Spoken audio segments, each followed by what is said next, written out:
Okay, now like I promised, we're going to start looking at the evidence. First and foremost is the search warrant that took my computers. This was the terrorist search warrant.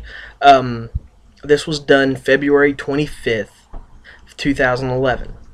And again, it's brought up by Mary Jennings. There's a issue with that in and of itself, but we're going to get on here and we're going to see that on Thursday, February 24th, 2011, the undersigned officer, Trooper Efird, went to my buddy's house to get the computers. Well, that's because my truck was there when I got arrested, and they took my keys and everything. Uh, it wasn't at my buddy's house. It wasn't in the truck. My mom come and got everything out of it because she didn't want anything to end up getting stolen or anything like that. So they got another one for the 25th. Now, you notice there's this whole thing on the search warrant talking about discovering computer materials which pertained to the making of pipe bombs, booby traps, and planning terrorist attacks. I have terrorist manuals on there. In fact, a section of the TM I did for the American Home Guard, the Anti-Terrorist Handbook, actually quotes from the Al-Qaeda training manual. Well, I can't quote from the Al-Qaeda training manual if I don't have it. And I wasn't advocating violence. I was simply pointing out that terrorists are extremely intelligent and able to rationalize the things that they do. And that's kind of one of those little things about it. Apparently, intelligent people have this incredible ability to use that intelligence to lie to themselves, to manipulate themselves into rationalizing the things that they do. This is point one in the case. You're going to have screenshots of this. I'm going to zero in on some things and stuff like that in later clips. Now, another interesting point to this is that right down here on another little book, the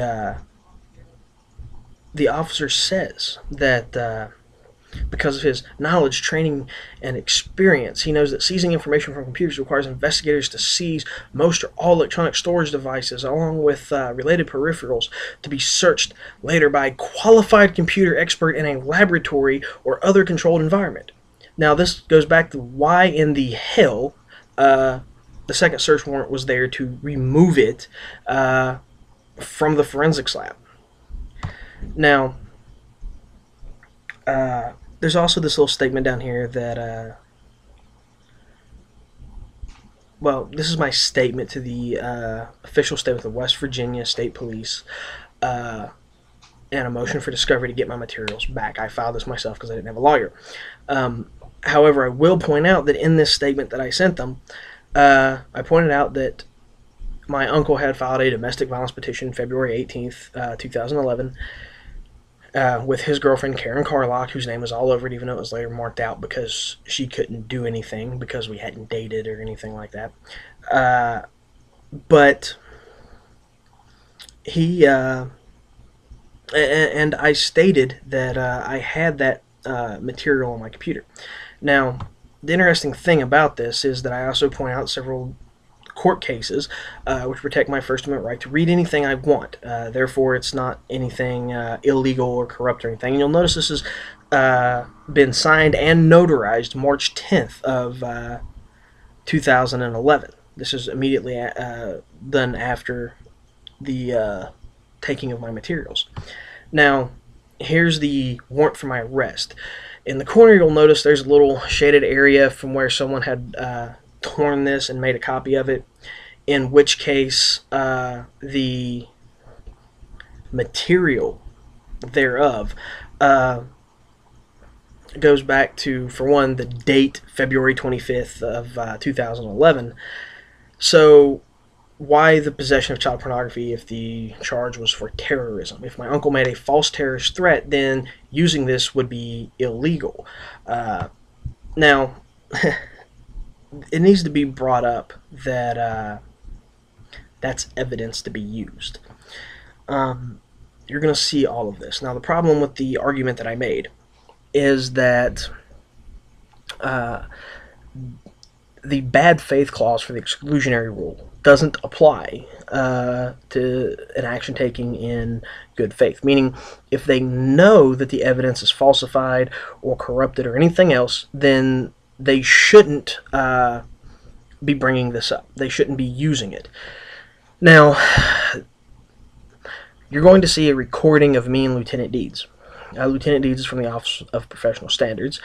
Trooper Efird came into the room and made copies when this whole thing occurred, listening to what we were saying. And in the recording, you can hear where the copier is running. And I even gave Deeds a copy of the search warrant, or the statement for the material seized in the search warrant that I sent to the forensics lab. Now, that torn little corner there shows where they pulled it away from another piece of paper. That other piece of paper was in fact the statement that goes along with the search warrant, the statement of probable cause by the officer, in which case he stated that he got a second search warrant. For some reason, the courthouse doesn't want to divulge that information, saying I have to go to my lawyer. So I'm going to try to get that from him at a later date, and it'll, of course, be put up here as well.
Hey, how you doing? How you doing?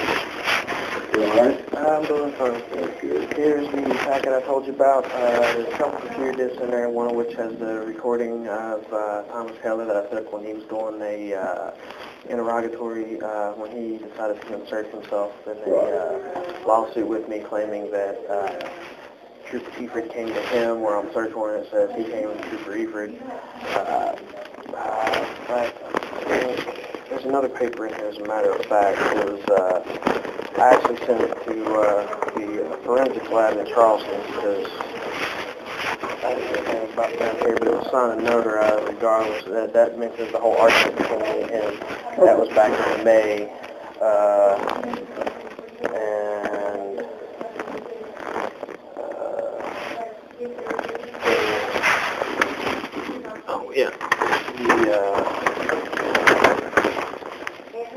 This right here is image of me from Southern Regional Jail, the mugshot from where Trooper Efird pretty much beat the crap out of me. I had it was taken like minutes after. I got a big square block on the side of my head where he ran me into the steel pipe that was used to hold up the clothesline in my buddy's grandmother's backyard. I don't remember specifically. I have to look it up in here. I got all the dates and everything named in here, court cases, stuff like that you'd be able to look up. You probably have to... But the information should be in that. All the information is written down in here. Like I said, you should be able to find it and everything else. And...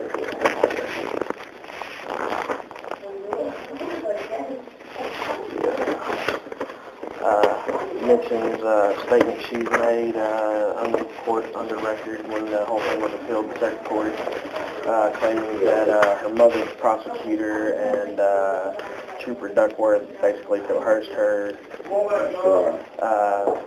which she said that in open court under oath. And anything else I don't want anybody over here. Well, there's really not much of it. We can go to the topic. No, it's out of work.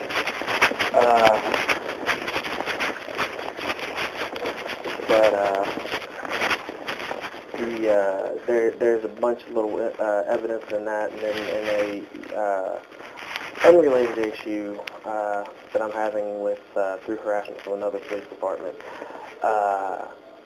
Right now, as it stands, I already have a recording of where I turned over exculpatory evidence to Raleigh County Prosecutor's Office. Right. They didn't want to accept the exculpatory evidence, Right.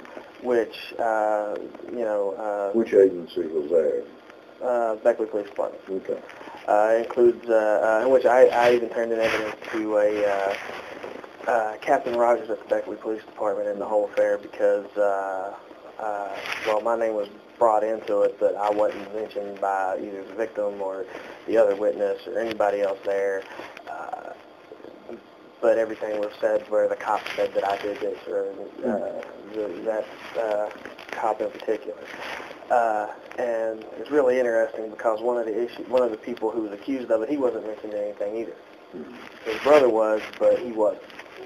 And they arrested him. None of the evidence points to him, and I've already been set up, so I'm doing everything I can to basically help him on it. The fact that I basically had to force the Raleigh County Prosecutor's Office into accepting that evidence, and whether or not they turn it over to his defense attorney or either their defense attorney is going to come up under a matter of criminal action under the Raleigh County Prosecutor's Office.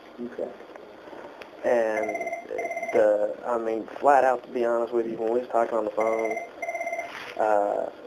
and you was making what I basically took as excuses to it, I really don't have a whole lot of faith in you really doing much of anything, to be honest with you. But in this whole situation where it involves, or at least in one case where it involves an FBI agent, namely Michael Hayden. It took me, about 6 years of trying to backtrack through the system and everything else to find this guy, and I just got lucky. I got all the information I needed in about 20 minutes. Found out who his real name was, that he lives in Princeton, West Virginia. There's only 3 FBI agents that handle southern West Virginia, and he was the only one he's been here for 10 years, so he's the only one that's been here in time for that whole little situation to manifest itself. So everything basically runs back to him. I've already called Pennsylvania and everything else. Now, I mentioned specifically that on the search warrant they never mentioned that USB card that's in the BlackBerry, which is one reason I was wanting a copy of the evidence, because if my pictures and everything else from the BlackBerry is there, then the USB card is there. If not, it was never mentioned in the search warrant as being part of with the BlackBerry. But it does say, that the phone was taken with the battery in it, and the BlackBerry carries in order to get the USB card, the serial numbers, and all that. You get out and take the battery out and play with it. Yeah. So, and that statement that I sent to the Washington Forensics Lab back in, I think it was May.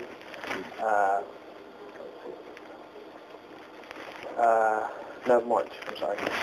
I was right after my computer was taken right in February of last year.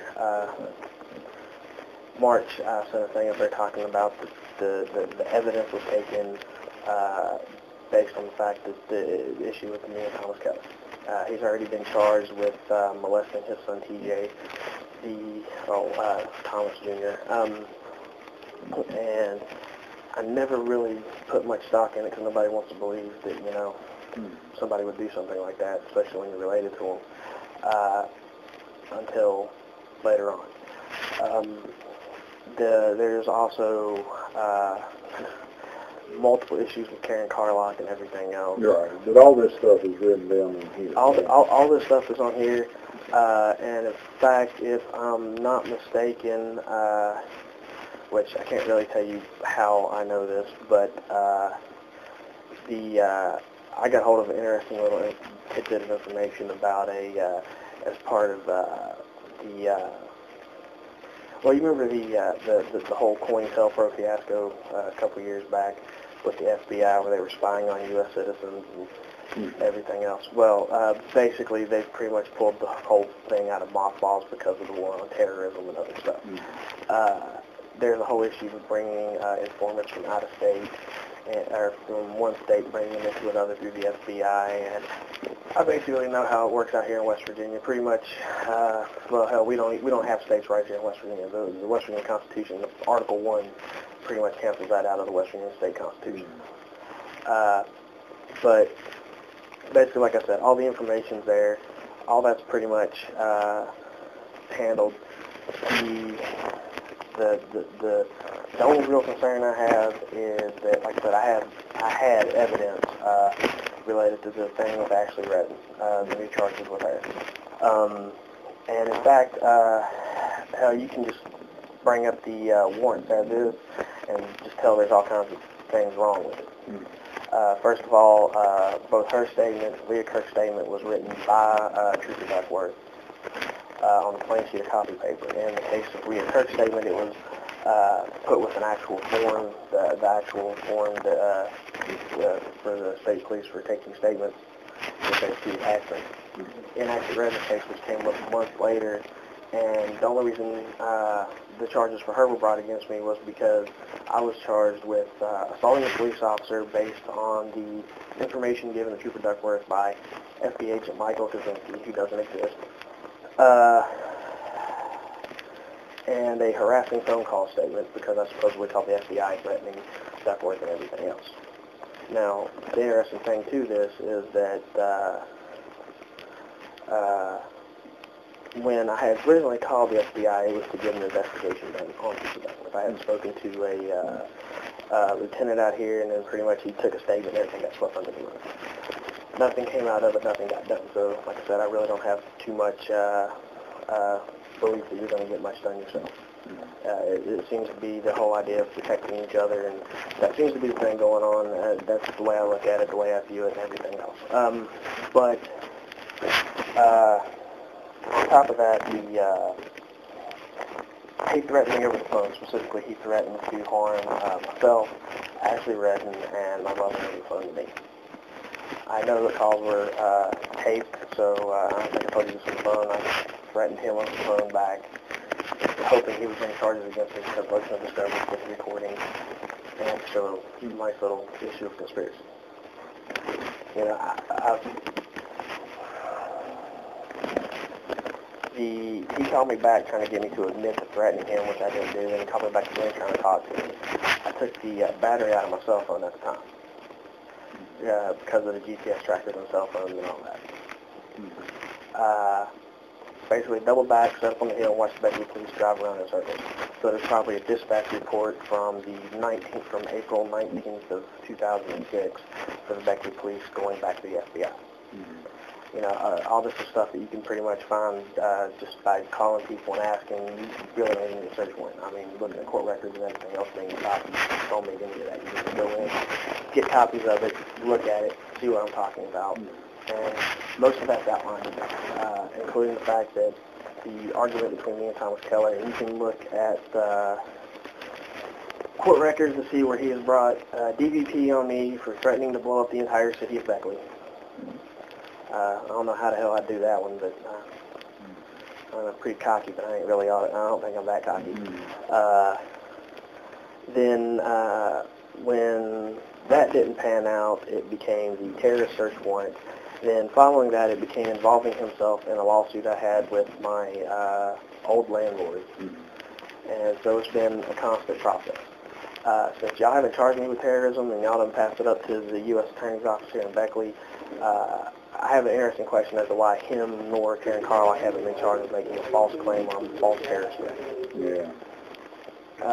And then again, that goes back to the fact that according to Karen Carlock, she's an informant for Trooper Duckworth, and he's her buddy, and he'll cover up for her and everything else. She's also made a false police report about her ex-boyfriend, Ricky Povich, having child porn on his computer, to which his computer was taken. He came down here, put out paperwork and everything else for Trooper Duckworth. The computer was taken, no child porn was found on it, and it was given to Karen Carlock. It was never returned to him. So that in and of itself has an issue. I mean, there's, like I said, like I told you on the phone, there's a whole pattern of behavior here. And I mean, you can look at evidence, you can narrow it down to something small and say this incident, that incident, but it's an ongoing pattern of behavior. And in the case of Trooper Efird, he was the one who got the warrant on me for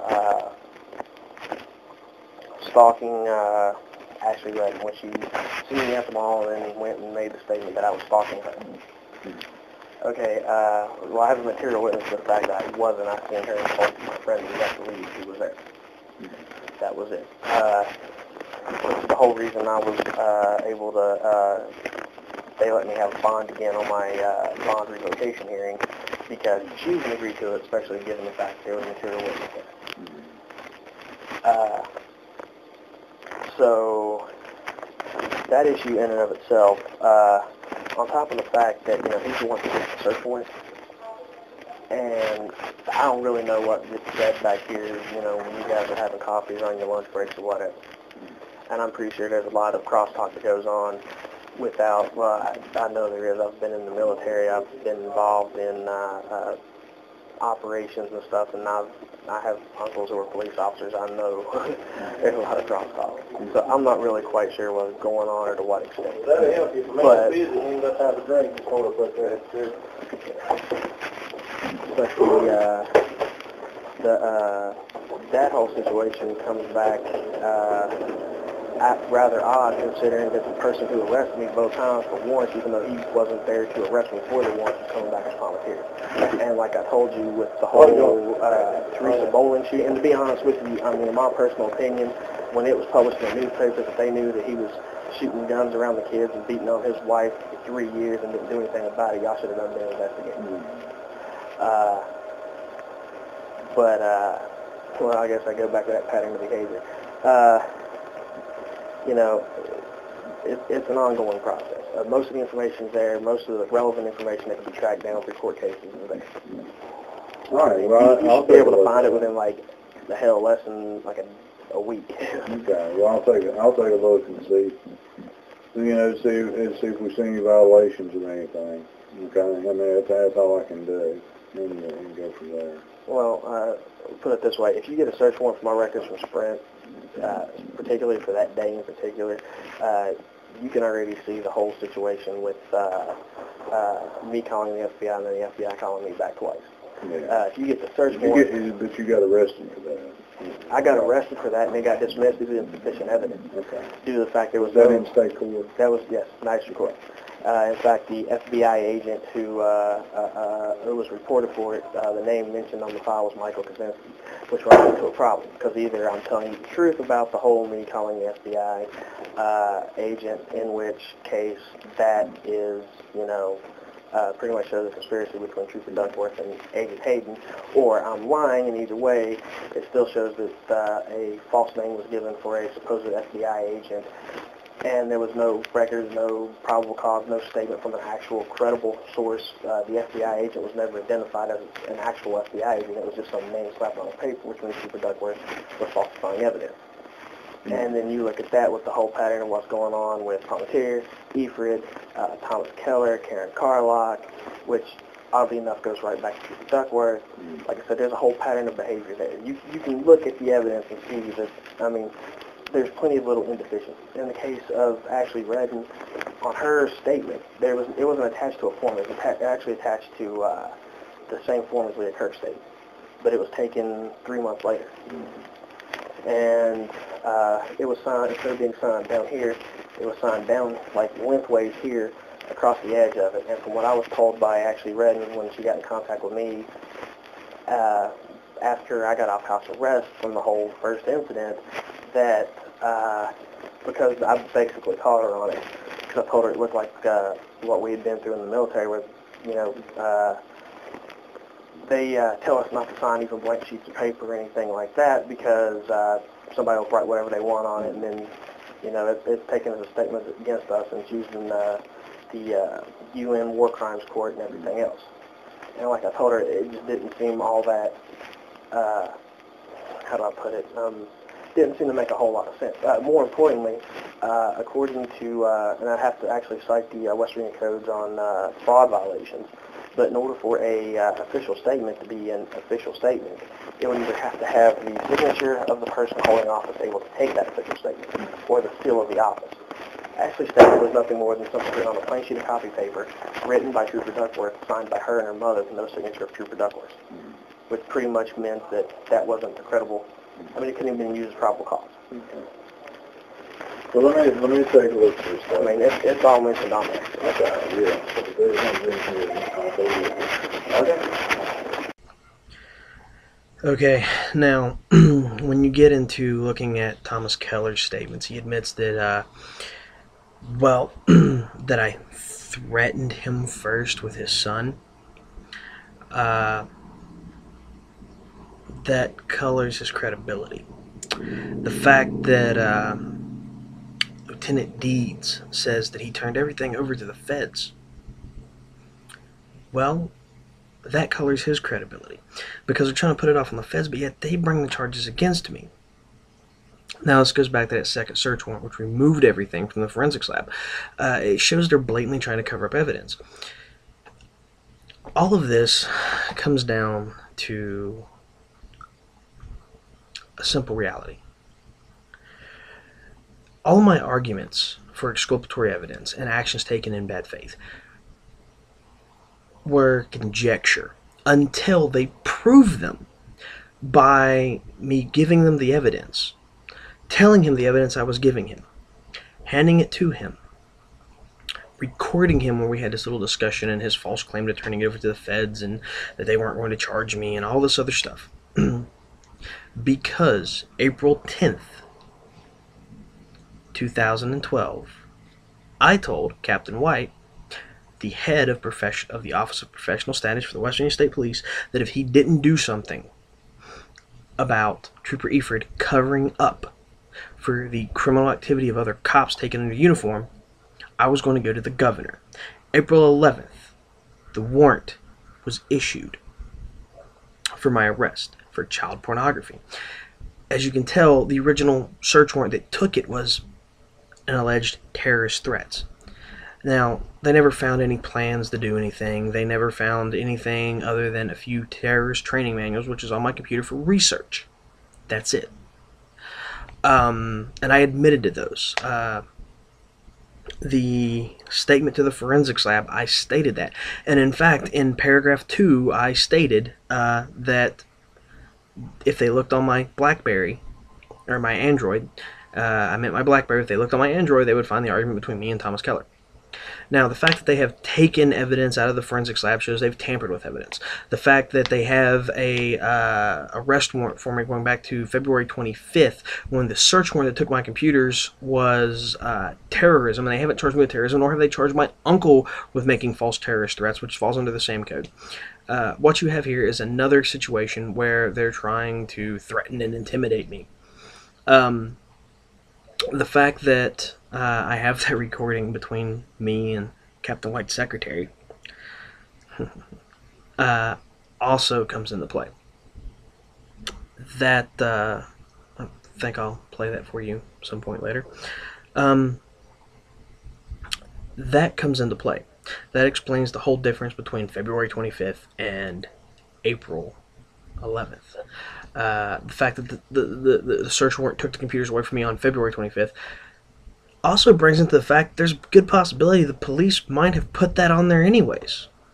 Well, they didn't as far as I know, but it's a possibility just by looking at the evidence as it stands. Now, the fact that they were going through such trouble to cover up me getting that evidence relates to exculpatory evidence in another case, because I'm back in court with this whole issue with Ashley Redden. And they're so worried about what Ashley told me and me telling it to everyone else. I've already made a video for that, I just haven't put it up on YouTube yet. But we're going to listen to Thomas Keller. Now, Thomas Keller admits that that I had threatened him with testifying for his son, that he was still in court over the child molestation issue, that he had lost parental rights to his children because of the molestation case, and I gave this evidence to Lieutenant Deeds.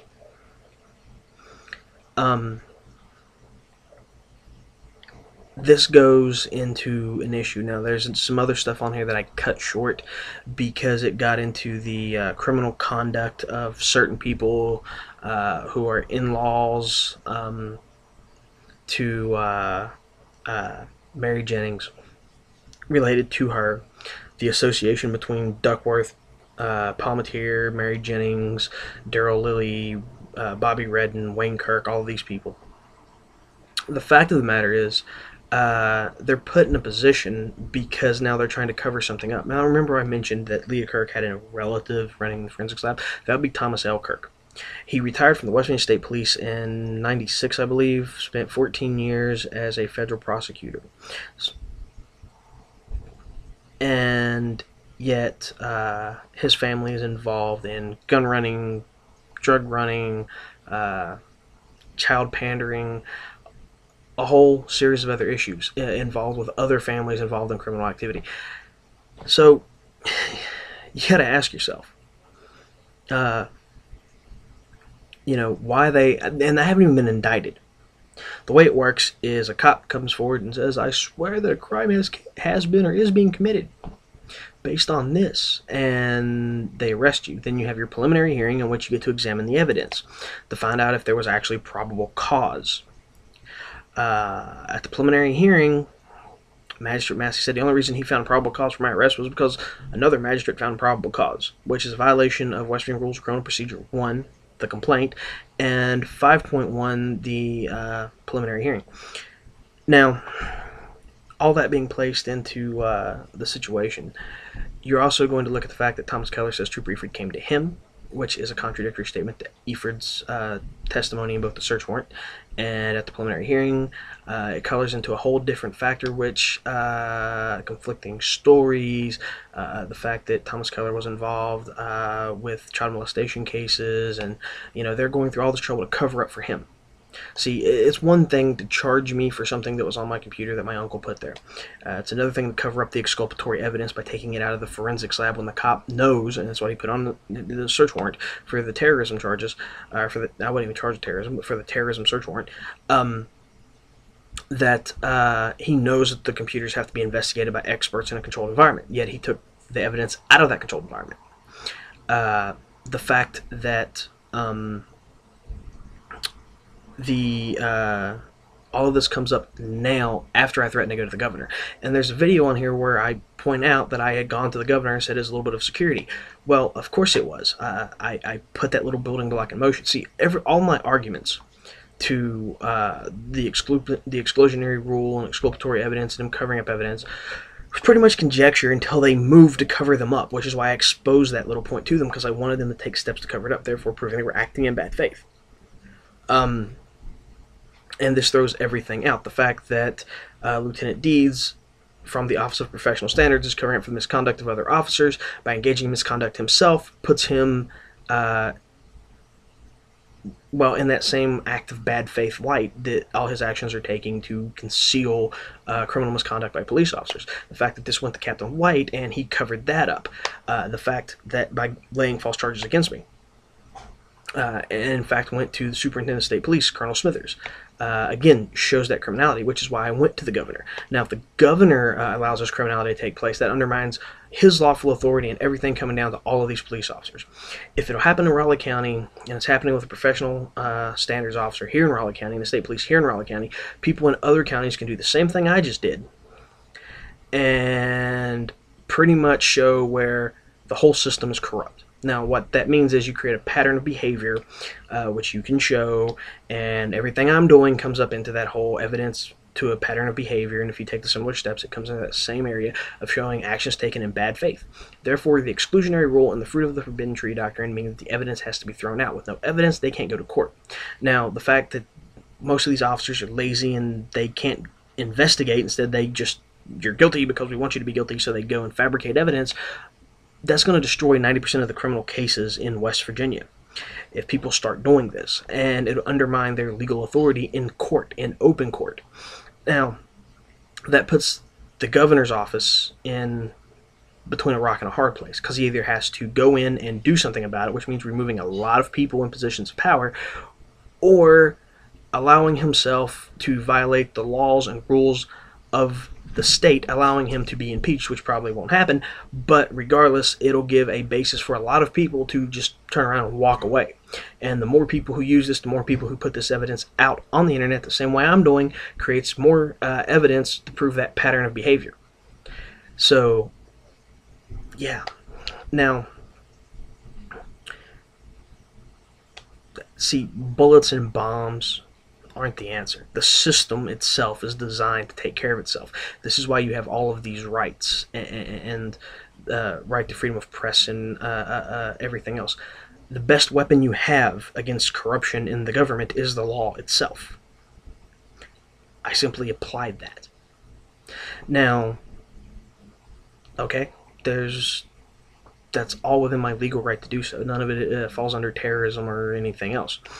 And since this is local matter and this is small state matter, they can't use the national security BS.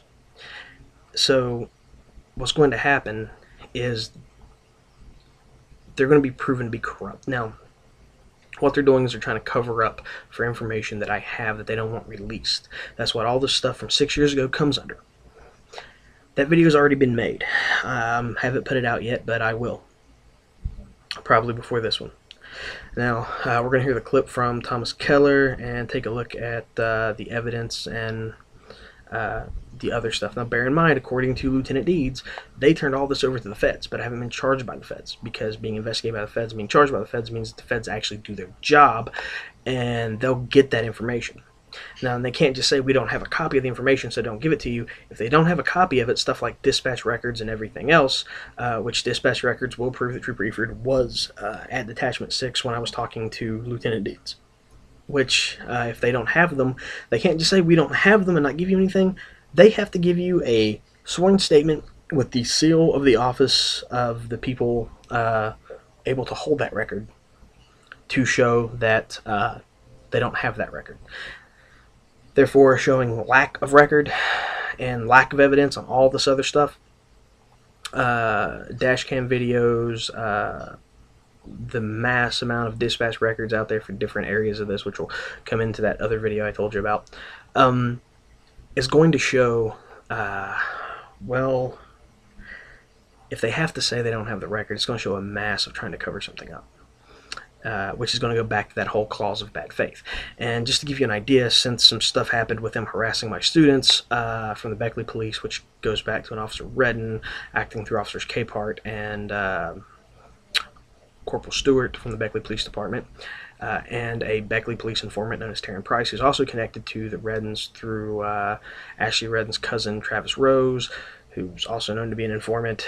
What you have here is a bunch of cops using informants to falsify evidence on people that they just don't like because they don't want other information and proof of their criminality to be brought out.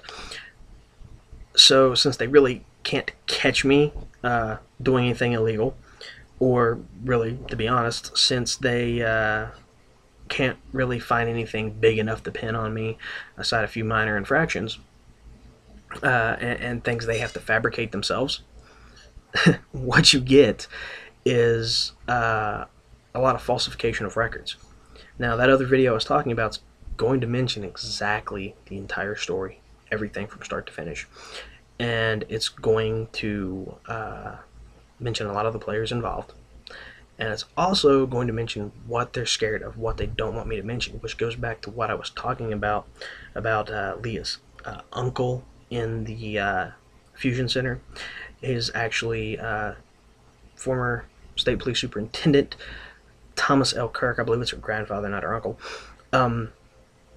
And the fact that he retired from the State Police in '96, spent 14 years as a federal prosecutor, currently is the West Virginia head of intelligence, runs the Fusion Center out of Charleston, is in Governor Tomlin's cabinet, was in Governor Manchin's cabinet before that, and quite honestly, well, he's primarily put in that position to have cops protecting cops to cover up for his own little criminal organization, and that's what they're trying to hide behind. But we'll get into that later.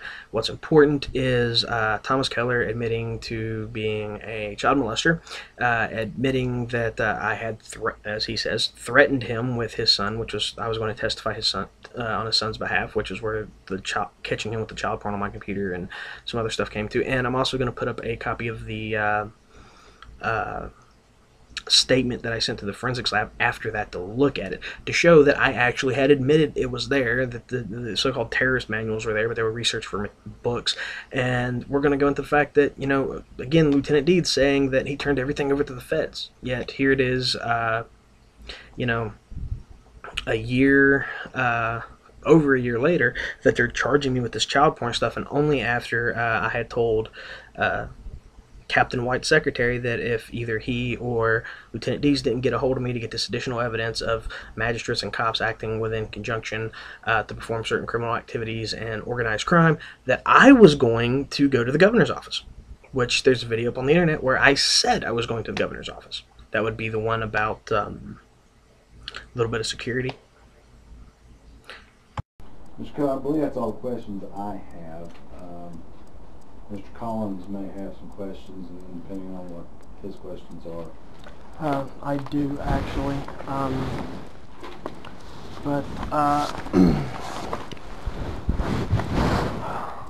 see here. Where to start? Mr. Keller, did you file a complaint with the West Virginia State Police about a terrorist threat on February 24th of 2011?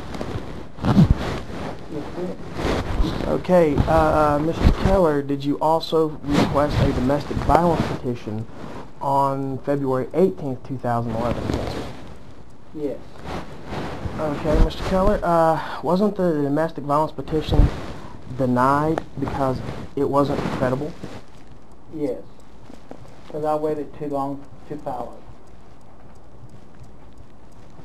Now, why did you file a terror threat after you filed the domestic violence petition? I filed the terrorist threat and domestic violence petition. Allow me... And then the state troopers picked it up and come and asked me questions about it.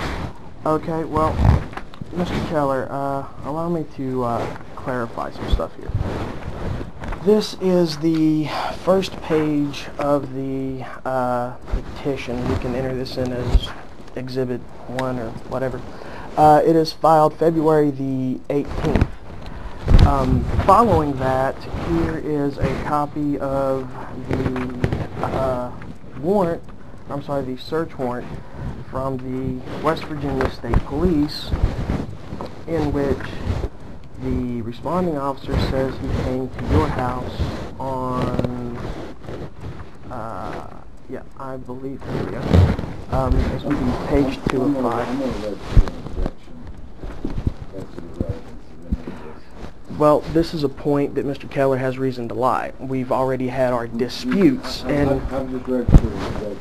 Well, that's fine. You don't have to respond.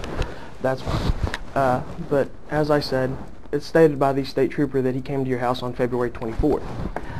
Again, I would like to ask you why there's such a difference in time in this. I don't know why they all come. I know the state trooper came to my house, asked me questions about it, and never given me some about petition. So therefore, I answered them. Okay. Now, didn't my mother testify against you concerning unemployment fraud? Objection. Not your objection. Yes, and she also said things at the unemployment office was not true, and it was proved. Didn't I also offer to testify against you on behalf of your son in the case where you're accused of child molestation? Objection. Note the objections. Continue. You addressed me about my kids. No, I said I was going to testify against you. Isn't that correct? Same objection. Did I not also testify to your stealing other people's property, namely a chainsaw, Harold Hines Jr.'s bow, committing fraud, stealing your truck from the repo man with the aid of Robin Boland, stalking your son in Mapscott? Objection. Object to the form of argumentative. So I've never filed a complaint with the mail service against Karen Carlock and yourself for potential mail fraud. You object to that? That's argumentative and irrelevant. No, it's not actually, because it shows that he has reasons for making false accusations. This is more object to the narrative. Okay, that's fine. Another question I like to ask. When exactly did you become involved in this case? Contact Rent West Virginia or otherwise? After the mistake. Was it after the domestic violence petition? It was. Okay. Are you doing that out of revenge? No. Okay. Interesting question here. Wasn't Teresa Daniels an attorney for this law firm? Your court-appointed attorney in the child molestation case? Yes, it was. Yes, over a year ago. Okay. Yes, sir.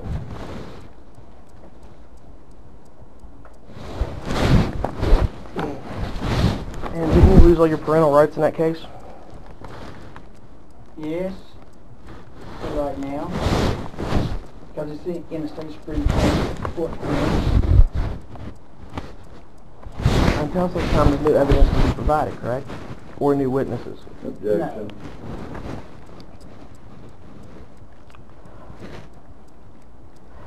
Now, let me get this straight, you contacted Rent West Virginia, correct? Yes, it is. Okay, are you doing that to get revenge because of the accusations I've leveled against? Objection, asked and answered. He's already testified. It Okay. doesn't matter. Did you sell, trade, or give Omer and Sharon Richmond prescription pain pills? Objection. No. That's irrelevant. What is your income, Mr. Keller? Objection. That's irrelevant. I stand. Also, here is, if you would like, another exhibit for you. It is the papers filed by the, what is this? This was the March 3rd hearing from the domestic violence petition, in which it is stated plainly that Mr. Keller's statements were not credible, and his alleged threat, or threats to, quote-unquote, blow up Beckley using gas lines and the power I'm grid. going to object. This is not a line of questioning. This is a pontification on behalf of Mr. Keller. Well, You just perform. If you've got a question, please pose it. If not, I'm done questioning. If you don't want evidence that your witness here is not credible, Mr. Collins, I'm not here to listen to you on the soapbox. If you want to ask questions, I asked my question. please do. If not, if you're done, I'm done. I said I'm done. Mr. Keller, you have a right to read this declaration. Okay, now this video runs almost 50 minutes. So here's what I'm going to do. I'm going to make another video for the prosecutor's office, the Beckley police, where they were harassing my students and fabricated evidence and all that other stuff. That's a really unique situation, and wow. You know what? Here's the thing about it. I'm pretty sure at this point, after them blaring all over the internet and the news and everything that I was arrested for child porn, there's going to be people trying to take my head off. Most likely, there are probably going to be people trying to take my head off because, well, the cops want them to, and they're just going to use that, oh, well, he's a child pornographer, he's into little kids or whatever, as some pretext against my character, so that everyone else just kind of says, oh, well, he's scum and we'll let it be and we don't care. Here's the thing about it. I try to protect my cousin. Now, my cousin exhibits some serious mental instabilities because of the whole molestation thing. And you know, I always told him that I would protect him. You know, that if anybody messed with him, I'd deal with him, you know.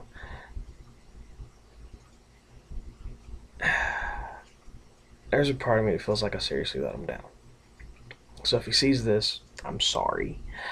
But here's the thing about it. I'm not going to live under a gun. I'm not going to sit here and let you give me this false record of all the things I'm arrested for that I haven't been convicted of. And, you know, try to destroy my character and my good name and everything else. Granted, no. It's like this. There's a certain point that I used to be scared that you guys were going to try to kill me. I still think you're probably going to try to. The difference is, the real difference is,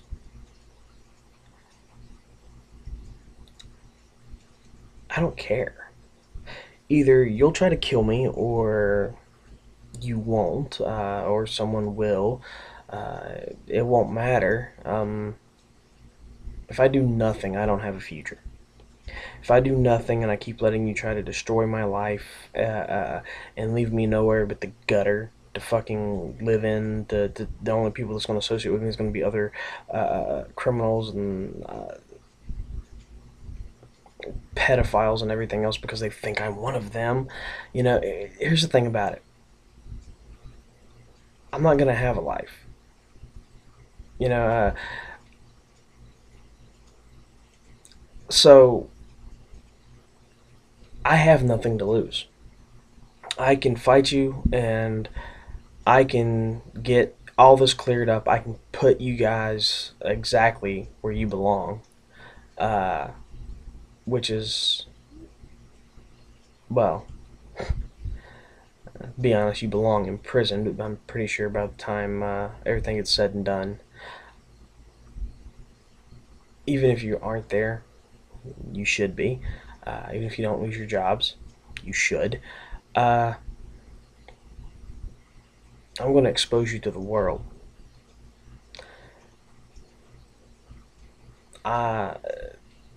That's where it becomes important. You see, once I expose what you're doing to me, there's other people out there. When I was in Southern Region, I watched this news hearing, or this news story on TV where they was talking about some guy who was shot by the West Virginia State Police, shot in his home because he resisted arrest or whatever and pulled a gun on a cop and was shot down. Okay, maybe, just maybe, he was guilty. However, then they were talking about, well, he was also charged with these child porn charges, and he had sexual charges pressed against him. And here's the thing about it. You guys want to fabricate the evidence to make people into sex offenders while you're protecting pedophiles. I don't understand that. You want to charge someone with being a pedophile so that you can monitor them and have access to their internet accounts and monitor every little thing they do in life and have that control over them. But at the same time, you're out there protecting pedophiles. Oh, right. Those are your pedophiles. Your friends. Pretty sure probably some of y'all's family.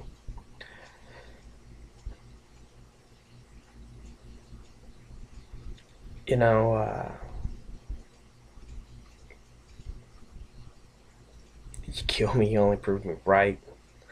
And as far as some little punk stepping up to me on the street trying to make a name for himself or kick my ass or whatever, please. That's kind of the rule of the streets, ain't it?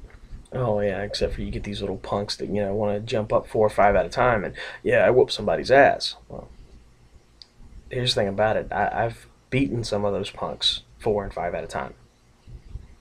And, well, I don't care. See, Andre, you couldn't beat me. You know, you kicked my ass, but you couldn't beat me. That's why you kicked my ass when I was handcuffed.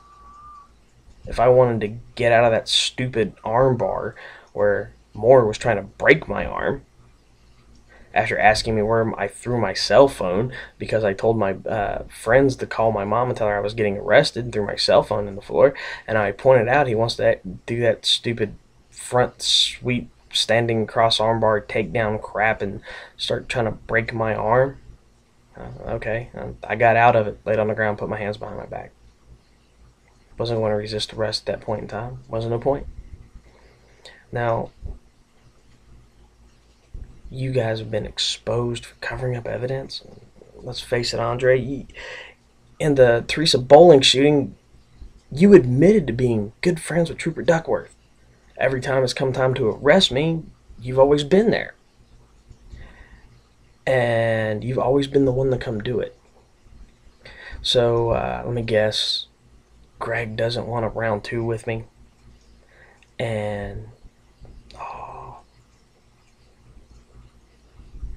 you want to take a personal stake in this because your little buddy doesn't like me. That's cool. Only problem is you forget you came to my apartment to arrest me for this child porn bullshit on April 14th. In fact, right after I put that video on the internet. And in so doing, there's dispatch records, witnesses at my apartment building that seen you, some of them that spoke with you. It's not gonna be good. See, that shows you're intentionally trying to, you know, have some sort of confrontation with me. And then there's that whole thing where the day that you kicked the shit out of me, how I you know, complained about my poor little arm. The whole time you were beating the fuck out of me, I didn't say a damn word. And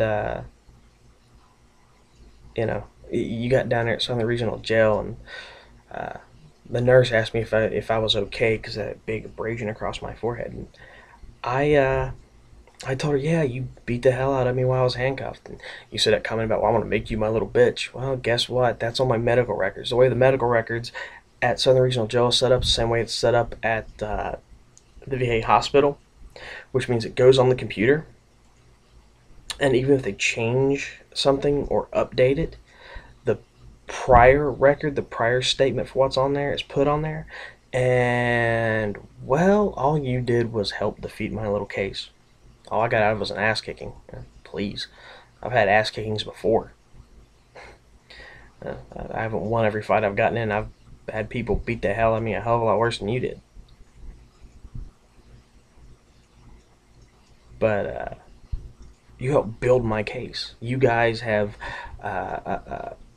been so lax in trying to pretend that you're adherent to the legal code and the Constitution and the law. You think you can just do whatever you want. You're honestly, in my opinion, no different than the Taliban. The only you have the badge to hide behind, but everything comes down to, well, I have a gun and I can kick your ass because this badge means I can say you obstructed or you resisted, and I'll just make a probable cause for whatever, and blah, blah, blah. And, well, here's the problem. When it comes to fabricating evidence, you know, hell, even in Teresa Bowling shooting, you knew that he was shooting the gun in the house, threatening to kill his wife 3 years before he pulled the trigger on her. And you didn't do anything about it because you felt it would endanger her life. Yeah, really? Well, come on. You were protecting him. That's why he asked for you and Greg Duckworth. That's why it's in the article in the Teresa Bowling shooting.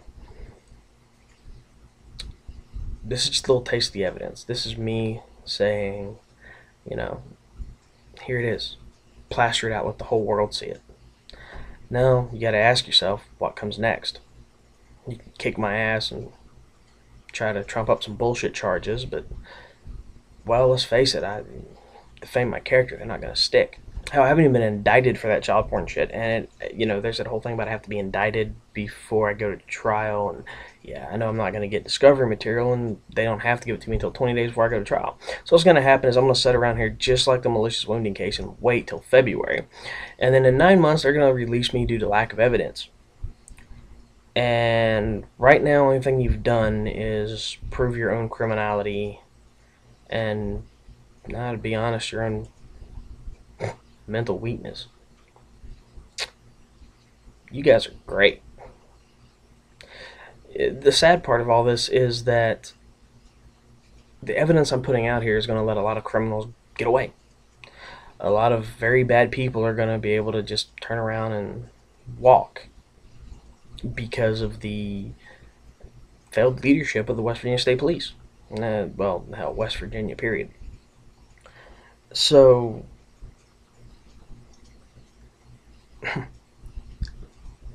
you have to wonder exactly where all this is going and how everything went so wrong. I know you feel it coming, right?